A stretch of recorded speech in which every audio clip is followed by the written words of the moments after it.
Thanks, everybody. And thanks for getting up early this morning and coming here. So let's get right to it. Keep you on your toes, little pop quiz. Who knows who this person in the foreground is, just by a show of hands? So you probably know, and some perhaps are too timid to tell it. This is Buckminster Fuller, and very renowned architect. And he's talking to another really renowned architect, Norman Foster, over there. He's building this giant silver donut in Palo Alto right now. And Fuller is kind of famous for asking these weird questions that challenge people. And one of his more famous ones, he actually asked to Norman Foster, which was, "How much does your building weigh, Mr. Foster?" And Foster, very unsurprisingly, didn't know the answer to this specific questions. He probably has static engineers thinking about that stuff. But what it did, it made him think differently and reconsider something that he thought he knew very intimately. So for Fuller, these questions were kind of a tool to shift people's perspective and seeing things through a new lens and opening up new ways of thinking. And that's what this talk is going to be about. Because at our work at Teak, a design consultancy down the road here, we often try to basically make things appear differently by trying to ask questions and create these kind of lenses, either for ourselves or sometimes for our clients. And so the lenses that I want to talk about today specifically are these four. Some existed for a while, others we kind of discovered or basically made up for this talk. And they are not a comprehensive list of all the lenses that are out there, and some of them might not even be particularly new for you, but I'm going to use them in this talk to explain each of them, but really show some projects or methods that we basically use these in and kind of show and illustrate some of the benefits that these have. To kind of talk about the theme a little bit, the theme's beyond. And when I heard this, my first thought was beyond screens. That's my favorite way of kind of shifting people's perspectives.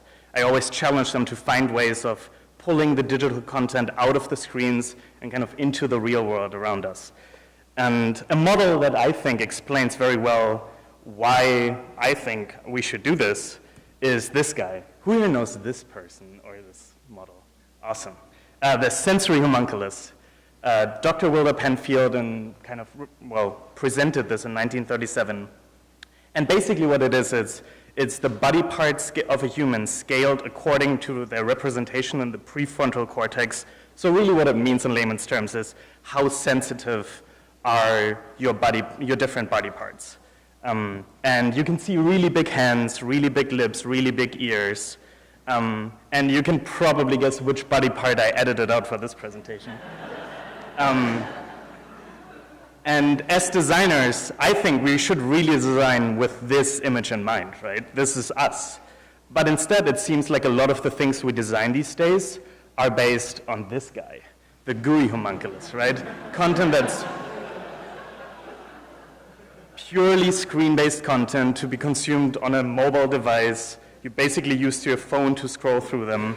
You're not really using the full sensory richness and dexterities of our own body. So when I approach a problem, maybe a tech or design problem, this is usually my perspective and my kind of bias that I bring forward to each lens. Another way, kind of after this more personal note, another way of looking at beyond is talking about beyond the scope. And beyond the scope for me means being able to explore things, basically even without being able to invoice them to a client. And kind of being free to design and explore new concepts without a business model in mind right away. And at Teak, we have this wonderful place called Teak Labs. And all the work that I'm going to show today is Teak Labs work. And the people, you kind of see some work going through here. There are a lot of people of Teak here right now, if you want to raise your hands. They're there in the middle. And the people and the work at Teak is as diverse as you could think of in design, really. And sometimes we call labs our design therapy, because it is kind of a space for us to explore new ideas, try new technologies, and test our concepts, really. Some ideas are sparked by client projects, but because labs is this more exploratory place, and without a client, we can tackle issues that we really care about as designers in perhaps more flexible ways sometimes. So at Labs, we really get to ask questions that are similar to how much does your house weigh, and apply all these different creative lenses on things that we care about as designers. And so let's dive into this very first lens, the microscope.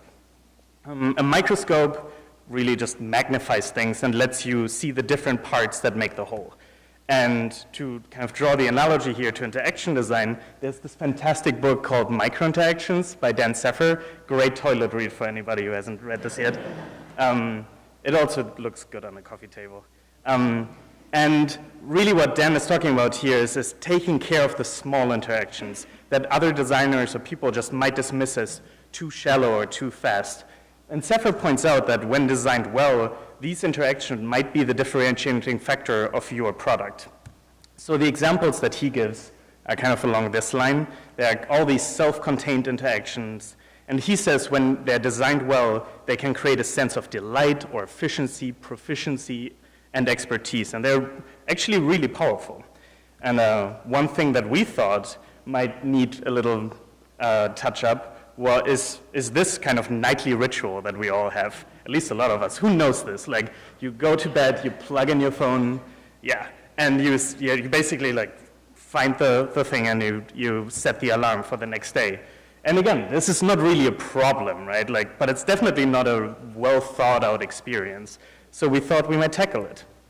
And from a lot of work that we did, we knew that each of those interactions, both of these, had already technologies that made them individually better, right? Inductive charging removes the hassle of finding and plugging in the cable, and near-field communication allows you, at least on Android right now, to open apps by tapping your phone against the device.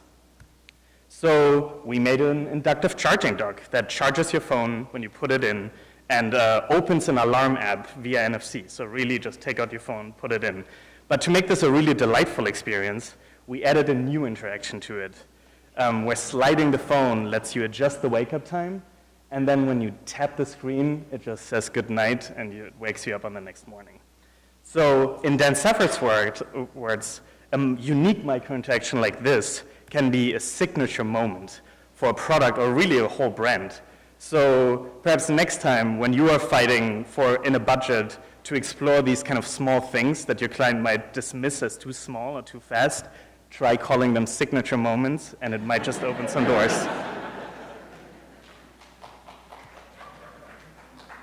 So that's the power of the microscope, paying attention to the small details and perhaps finding those signature moments. Let's move over to the Periscope. The Periscope is probably the one that most of you are the most familiar with. It's about gaining the outside perspective by doing user research, doing user testing, and seeing things through their eyes instead of your own. So a really, really quick example from research that we did for a client in the connected home space was where we found that people really like using their phones to basically set up and configure their device, but they hate it for like the day-to-day interaction with their devices. And people and companies really felt there was a disconnect between these two, because one is like you pull out your phone, you basically stand next to the device, and the other one is physical and kind of, well, really nice. So we prototyped a lamp that kind of tries to move these two modes closer together. So we made this lamp that is physical first. So to turn it on, you simply tap it. That's not very revolutionary so far. But when you tap your phone against the device, the same NFC technology that I showed you before now pulls up an interface with extended options. We called this technique tap to tweak. And the really important part is that basically the research that we did before for our client project led us here, really. Another thing we do, so this is kind of like looking forward and finding things that users might want. Another thing we do a lot is user testing, where we make a prototype of our design. Here you see an autonomous car experience prototype, and test it with real people, like not just people, well, sometimes people from TEAC, but often actually from the streets. And this really helps us validate our design ideas and checks our preoccupations and gives us new leads for the next iteration. So the back end of these prototypes is also really the problem with these. It's tremendous work to set these things up. It takes a lot of time, And especially in like the sense of rapid prototyping and iterations, it slows you down a lot. So as much fun as this is, we didn't really think this is, especially when there's TV in the background, we didn't think this is the best way to do this. So what we started doing more is utilizing virtual reality to streamline this process. The nice thing is it's much quicker. You can use software to set up a lot of the things that took months now take days. And it allows us to iterate and test much quicker. While it might not get us all the way to the physical experience, it gets us close, and in some things it's even better, especially when you think about like big city experiences. So in our most recent work, we made a simulator to quickly prototype and test autonomous experiences. What you see here is a car going through a generative landscape, and on the inside it looks like this. So what it allows us is we can test things like how does it feel to have blurred windows when the car goes into autonomous mode? Or would you drive your car from the third-person perspective on a screen, kind of like in GTA? And what you see on the right is actually kind of a shift in that paradigm where we don't just have the users be spectators in the scene, but we can actually allow them to change the scene. So that really brings us to something that is more of a VR co-creation. Using the tools of the VR environment, we don't have to just test finished designs. We can actually let the user co-create kind of in the sandbox that we set up for them. And what you see here is a user kind of rearranging their furniture in preparation for a session. And sometimes we just let them sketch entirely new components. So this is still ongoing work, so I don't have like a big reveal at the end. But just to show you like the three things that we're doing a lot is we do a lot of discovery, where it's kind of trying to find out what people would like in a product. Then we test our designs, which validates our prototypes and gives us leads for the next iteration. And then we started doing more co-creation, where we involve users directly in the design process. So next up is the Microscope. And the Microscope I didn't make up. It was that guy with the fabulous hair, John Thackeray. He's a British design writer. And basically what he says is you see the system, like the Microscope is seeing the system and patterns that we are embedded in. So kind of zooming out, really what he's saying is seeing the forest for the trees. So this is something we're not terribly good at as human beings, right? We see what's in front of us, but kind of zooming out and seeing all the components being in play, that's kind of hard. But on the other hand, it's one of the most critical challenges in modern design, because we don't just design an object anymore, a device. Everything we make is usually embedded in some kind of connected ecosystem and really always touches all these different ecologies. Like think about the connected home or autonomous cars. There are all these different services out there that really connect your device, and you have to think about all of these components. So what we did is a project that used the Microscope really heavily, and it's about smart light bulbs. So smart light bulbs have been the first significant step for many people and companies into the connected home. They're also a great platform for future connected functionalities, because if you think about light sockets, they are almost perfectly positioned throughout the house to install all kinds of sensors, and they already provide power, so that's pretty sweet. But if you look back at the lifespans of light bulbs, first you see them kind of continuously growing, I guess candles are, but you see them going to like 5 to 10 years of warranties. I really use warranties as the only way that I get from companies to kind of give you an estimate of life cycles. But then what happens is, for smart LEDs, they drop to 1 to 2 years. And that's kind of interesting. I was very surprised to see this. So the question is, why is there this drop? And how do we get from this to this? And perhaps on the way, we can actually kind of discover and solve a bigger problem by solving it for these light bulbs, kind of like as a model exploration. So let's look at the problem a little closer by analyzing the components of a smart LED, right? So most of the light bulb is really an LED light bulb. And as you saw before, those parts have 5 to 10 years of warranty or lifespan. But then there's kind of this gadgetry module, or like the heart, the digital heart of it, that has a much quicker path to obsolescence of 1 to 2 years. You change your phone every 1 to 2 years. Kind of all the gadgets that we have a very quick life cycle. So if we separate the digital heart into kind of a module that we can pull out, we can change it out every time it gets old and kind of match the lifespan of the original component, right? So what we made is this kind of speculative product into the future, and it's called Philo. You can see it has all these modules, and the modules really contain the digital heart of this, plus they have basically extra functionalities. So each of them can have, for example, a voice assistant, or a smoke detector, or it's kind of a smart light bulb that just like adjusts its range to where you are in the room, or even a baby monitor. And the idea here is that it's not only the device itself becoming obsolescent, but also your needs change, so you can just plug one out and plug something else in to really change what the product is doing for you. And something that user research showed us was that packaging matters for these things, because people don't want to go out and buy a kit of parts, but they want to go out and find the product that is purpose-bound to the thing that they have in mind.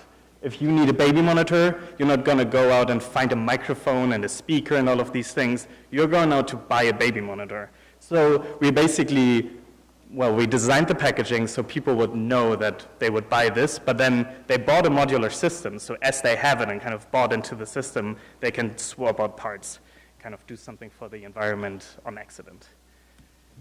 Light bulbs are the thing, let me go back here really quick. One thing that we did was also kind of do a very quick video that's almost like an advertisement for it, and I'm just going to play this really quick. Light bulbs are the perfect platform to install new technology in our homes, and we already know how to use them. So we developed Philo, a light bulb with exchangeable modules for different functionalities. Philo can be your assistant. Philo, remind me to buy wine. Or keep your home safe. And because life changes, the smart light in your home office can become a baby monitor for that new addition to your family. Because we want to add technology to our home while still keeping things simple.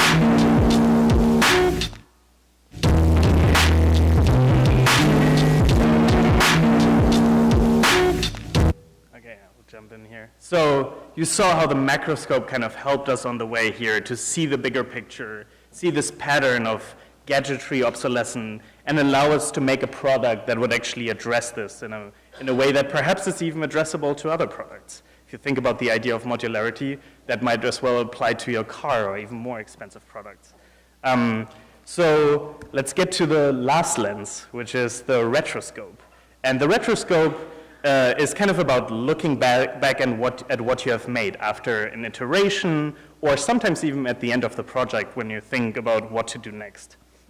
And it's something really interesting in kind of a more free-form exploration work that Teak Labs is, because we have this one, it's not really a guideline, but it kind of became a thing that we do a lot, which is look at what you did, not what you intended to do.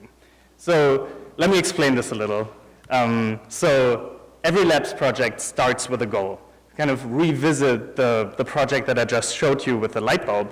The project actually didn't start with this idea of graceful obsolescence where you can plug out computation, but it actually started as, let's make an Arduino platform that you can screw into a light socket. Same thoughts, right? They're well positioned, they provide power, might be an interesting project. But then the one important part of Teak Labs is that you're actually free to embrace the journey. We're open to change the plan as we go, because we didn't sign like a deliverable paper at the beginning of the project that kind of binds us to this kind of predefined path. So as we were thinking about that, we realized that people don't want to fiddle with electronic components, even though we want to. So Philo became more a concept for modules with different functionalities. Not yet the digital core, but just different functionalities in the modules. So we built a prototype of that, and then we kind of looked at the prototype and reinterpreted what we did. And we really approached that with an open mind. So when we did that, we kind of looked at the costs of the first prototype and all the components, and we realized that the microcomputer that was the cheapest but most short-lived part is kind of the thing that lives up there, and it basically makes the whole thing obsolete in a very short time. So we changed the whole project to something more like this, where, well, we arrived at what you saw before, the digital heart in the module that you can just plug out, and more or less a very traditional LED light bulb. So you can kind of see how the Retroscope, by looking back and just looking at what you did and not being kind of hindered by your original intent, can really be helpful there. And this is also kind of why working beyond the scope is so important, because it gives you that kind of freedom. So there's one more thing that I think is really interesting, and it kind of came up when I prepared this presentation, which is these lenses don't just work alone. You might have already seen them kind of overlapping in different ways in some of the projects that I showed you, and so they can really complement each other, and they can work together and kind of be applied as a system.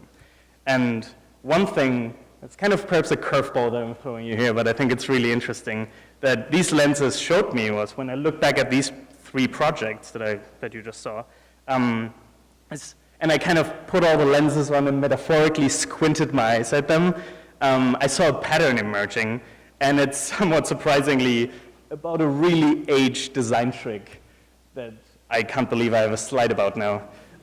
It's skeuomorphisms. Who here knows what a skeuomorphism is? Oh yeah, that's pretty good. So you know they're pretty cringy at this point.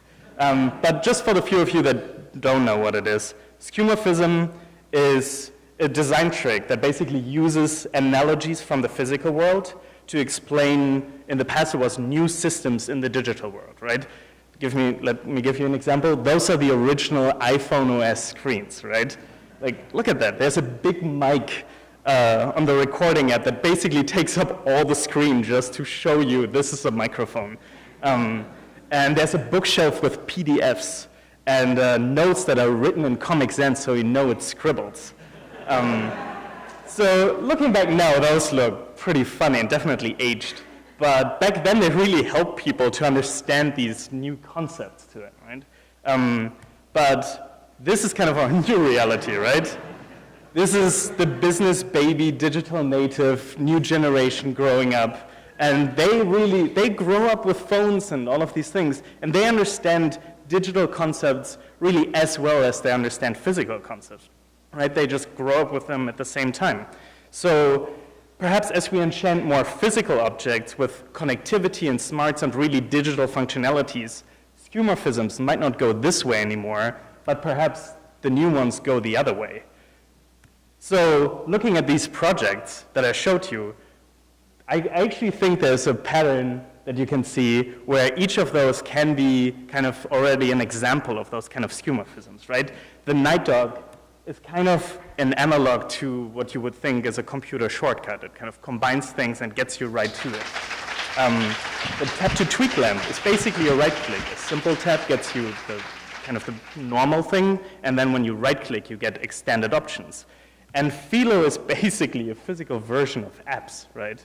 You have a platform and you just plug in different functionalities as you go. And different, like third parties could develop for this. This is very analog. And as a designer, I'm really excited about this when I see these things, because I'm excited to explore what other skeuomorphisms might be out there and what they mean for how we make connected devices. And I don't have the answer to that, but I'm really curious what perhaps you guys think about this. So let me just recap. Those are the four lenses that I showed you today, and I hope that any of those or all of these or some of these will help you in the future to find some new perspectives on the work that you are doing. Thanks a lot.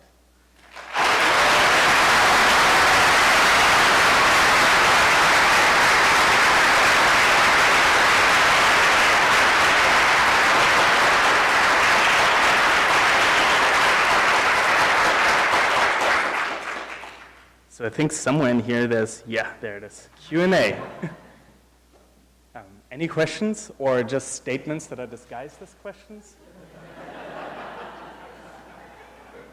Yes. So how do you know the difference between when you're testing a bad idea or something that just don't have to get used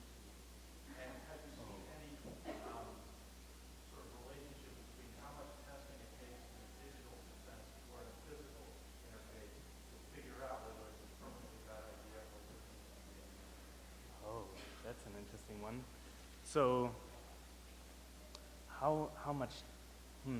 So I don't have a good answer for that. I think in general, most of the things, we almost never do just digital or just physical, so I can't really draw you that range. Most of the things that we do are kind of phygital, I guess, kind of in between, half physical, half digital.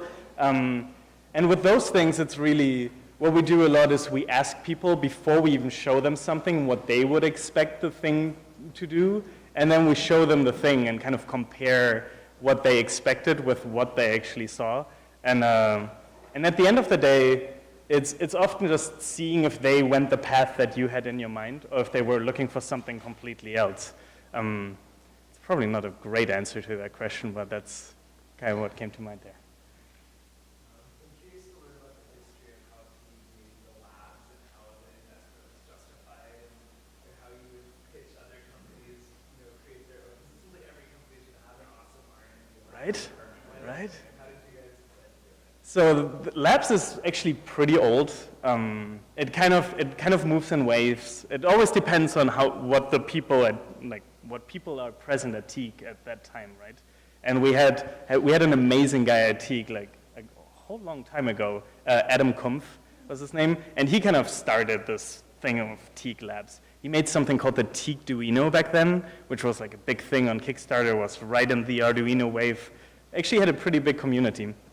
And then from there on, like back then we had like 10,000s of users and it was like an actual community around it. And then it gets really easy to just say like, well, we're drawing attention here, so this is good. Now it's kind of a constant struggle actually. Like all of these things you do have to defend internally to say like, we're spending money on this. But really, if you think about it, my argument is usually, first of all, if we're a creative consultancy, we have to kind of be able to be designers from time to time and not just work for clients. And this is really, I said it before, this is design therapy, right? So this is kind of where you go to kind of breathe and kind of get new inspiration. And a lot of the work that I showed you here, and this is where it gets really easy to argue for this, actually kind of goes back to a client project. For example, the VR work that I'm showing you here, we already had it where we were like, well, we might do this in VR, and because we used labs to kind of develop this new tools and kind of created this new platform really for us, we can just pull it into a project and kind of retrospectively pay for it.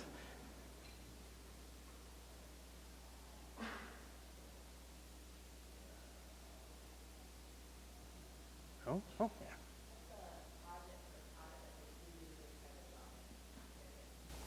So one thing, I think the thing that came to mind, you saw a lot of VR work here. The one thing that we want to do next in terms of like autonomous car VR stuff, which I'm personally excited about, is usually you look at autonomous cars from the inside, right? You're like, oh, this is what the car should look like, this is what it feels like when you're inside. But nobody really thinks about what does it feel like to be a pedestrian in a world of autonomous cars, right?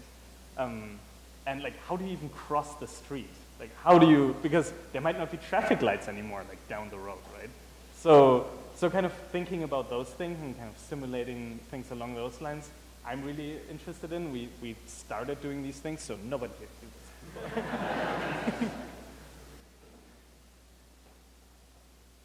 Yes. This question is really only forming. I probably shouldn't even be trying to ask this. But early on, the sketch you showed early on of the sensory-based figures, I've heard the comment made, the idea of primitive people surrounded by sophisticated tools.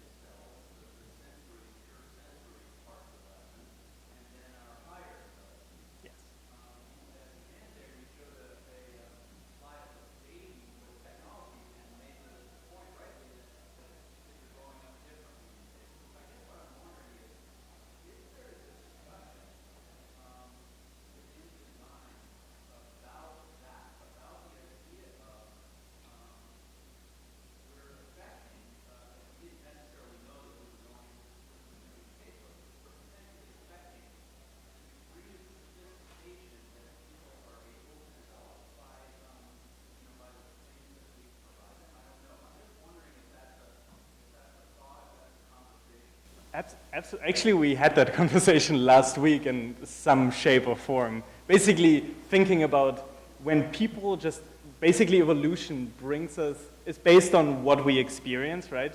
And right now we experience that perhaps we needed like a new junction or like a new joint on our thumb to use our phones better, right? Like, because that's what we're doing. So yes, we think about that from time to time. And yeah, I think in psychology, I think that's accepted fact that the things around us shape not just our development for our generation, but actually even into the future. Those kind of long-term things we are usually really bad at because we just see what we're in front of us. In America, we're still discussing sometimes if long-terms affect like global warming or a thing.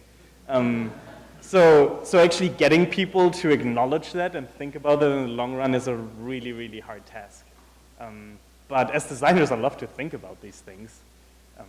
And I think one of my colleagues actually will have a really good blog article about like the idea of new joints in your thumb and stuff like that. Like the new evolution of digital native people. As a corollary to that, I'm curious about designing our implements for the culture and people that we have now. Our toys have eclipsed really the human's ability to deal with them. We get more information coming in than our brains can process.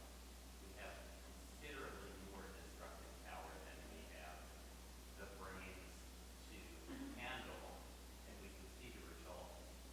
So it seems like there's almost a need to dial back the onslaught itself of the technology delivered to the point where we perceive it.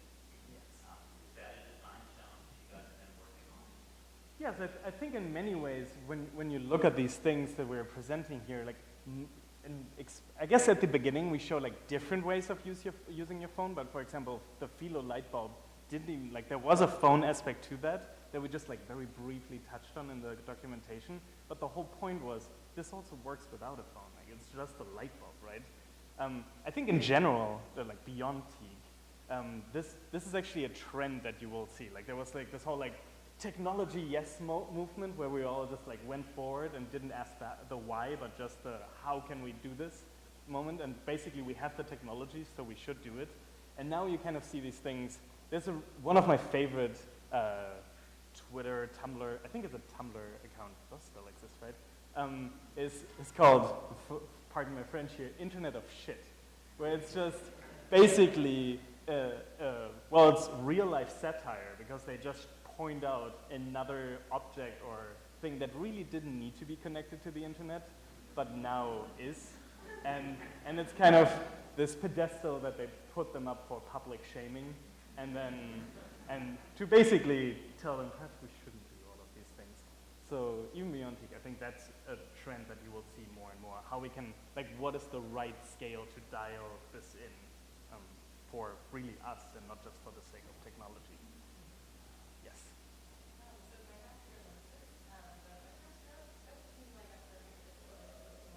Yes.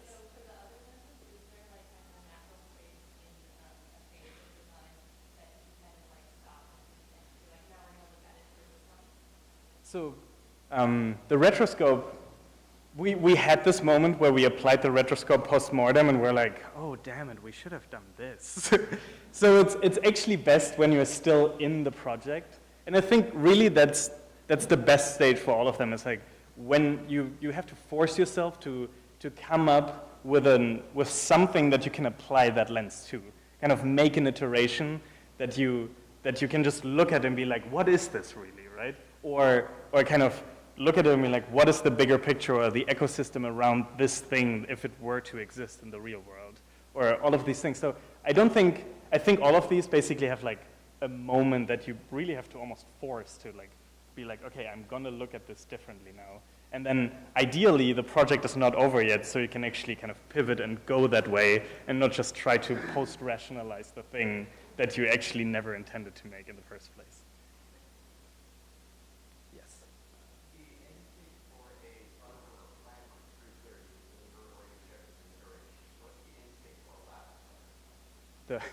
The end state for a labs project is more questions, usually. Like, we have like 2 answers that are kind of satisfying and 5 questions that we're like, we don't really know anything about that either. And that's also kind of the freedom that we get, because that's really the interesting thing, right? You want to kind of find the loose ends and kind of just put up the open wound and hopefully have somebody else kind of figure it out. Or yourself, but it's nice when somebody else also does it. Yes, up there. How do you stay motivated to continue a project that maybe is not interesting to you anymore, and the 5 questions that are iterative are just more? Ooh. The honest answer is sometimes I don't. Overall, though, I guess this is something, this doesn't happen to me that often, actually, especially in labs projects, because you have the freedom. Basically, all of these lenses, you look from your own perspective at already, right? You kind of bring your own sentiments and your own beliefs into this. So usually when you look through them, you kind of find a way that you actually like. In a client project, often the client is like, no, we don't want to do this. We really want you to do this other thing. And then it gets really hard sometimes to motivate yourself. But other than that, sometimes you just gotta get through it. I had this before, especially as a student, like as an undergrad. I would start a lot of projects and then kind of be really excited in the first third, and then basically just get bored of the project halfway through. I feel like most of the people here had that, and I just left them. And now I have all these loose ends that I can't use for anything really. And when somebody else does it, I'm like, I had that idea, but I never really went through with it. So that really teaches you to just like, well, at least get it to a point that you can like make a picture of it or like do something with it and then move on to the next thing if you really don't think there's something there. You were first. Yeah. There's a question about the end state of the lab project, but at the beginning of it, how does that start? Is it one person that has to do spare time to carve around and take an idea, or is it a group discovery phase? How does it start? Well, there's not one answer to that, but there's a lot of different things. Like sometimes it's just something that you bring from your own idea. Like you're like, I really want to explore this thing, and I think it would be great. Oftentimes it's kind of being in a client project and being told you can't, like this is not a direction we're interested in, but we really think based on everything we saw, this would be the interesting thing. So we're just like, well, we'll do it on our own then. But yeah, I think it's those two really. And in terms of whether it's just one person or a group thing, usually it starts with one person, or in terms of a client project, it's usually like a team that kind of comes up with it. And then if it's a really small effort, just 1 or 2 people, they just like go and do it. And the bigger it gets, the more buy-in you really have to get and kind of convince the right people that this is really worth pursuing. So yeah, something like that. Yes? If you got to design a game, what would it be? A game. I had this is one of those projects that I went halfway through and never actually got anywhere with. I made a game once that I actually kind of want to finish still, where you see, it's basically like a side-scroller, but the concept really is, do you know what the Umwelt theory is? It's like a psychological concept that the world around you is shaped by your own senses. So if you're a bat, you will see the world completely different as I would, or like a dog would see more smells and kind of synthesize that in his brain more differently. So the game would really be like a simple game where you just like like a couple of animals that you can switch between and see the world from their perspective. And when it gets dark, you want to become a bat and just see the world in this echo chamber. And then, yeah, or like when there's a smell that you need to look out for, you become an ice bear in this. Something like that would be interesting, I think. I'm also not a game designer, so that would probably be really horrible to play. Yes. I'm curious to your thoughts on artificial intelligence, and if you or your team are talking about that, working on anything, or how you feel about that, just more lenses to talk about. Yeah. Artificial intelligence is really, really interesting. It's a topic that it always surfaces in every project. It's like, we'll just let the computer figure that one out. We're just like, machine learning, magic, black box, cool. So my personal view, and this is kind of always the lens that I bring to it is, there's a tweet that I once read, which was, nothing is smart, everything is dumb, you are smart. And that's really the state of current machine learning, right? It's like kind of very boxy, and it's kind of interesting to see how it's developing, but I don't think it's this idea that the smart home will just figure out what you want to do is either on the horizon or really good for us. And let me explain you why. There's actually I had just had yesterday this, or today, I don't know, but like very recently, I texted with my roommate, and she sent me this thing by Google where you sketch something, and it turns your sketch into an icon, right? This is very recent. I forgot the name of it, but it's pretty cool to see. And you play with it, and you're like, this is fantastic. But then you realize what the computer is doing is taking something that is unique and basically just puts it into a box. Like anything that looks like a bike will become this standardized bike. And so you kind of see where I'm going here, right? I think a lot of times we have to be careful to have machine learning and artificial intelligence put us in these boxes and kind of conform to them, because we are really lazy, and whenever there's an option presented to us, we will use that one instead of coming up with our own thing. And so I feel like that's kind of the danger of it. That being said, there's a lot of fantastic stuff happening with it, and it's always like, you always have to balance it and kind of really finely tune it. But overall, wow, I'm talking a lot about this. Perhaps I should have talked about this in the first place. But overall, I think this is the, what was the thought here? Oh yeah, so machine learning is kind of a black box, right? Somebody makes something, or like teaches a model and like trains it, and you interact with it.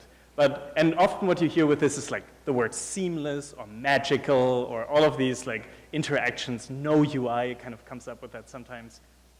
And especially with the word magical and seamless, I really have a beef with that, because what it kind of implies, if you think about a magician, there's a power relationship there, right? The magician doesn't tell you everything, so you feel like this is the best thing.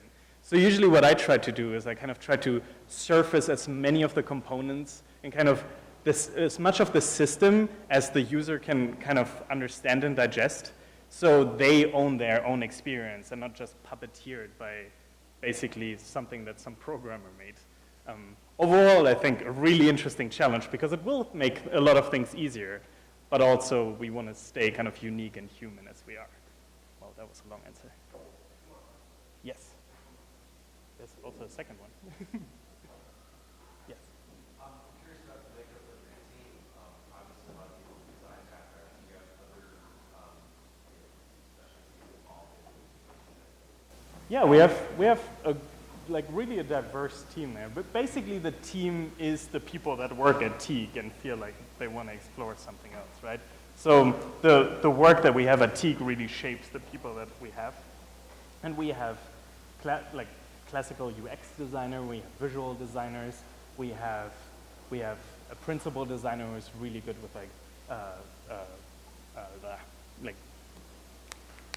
now it's happening. Who's really good with basically programming and computer science. We have industrial designers, and we have people like me who are really just nothing of any of these and just kind of hop between the chairs. Really, whoever is useful in our client work also comes over and does stuff at Teague Lab. So there's really, I think, all breeds of design in there. We have user researchers too. We have, a lot of people. Cool. I think that was the last question. Thank you so much.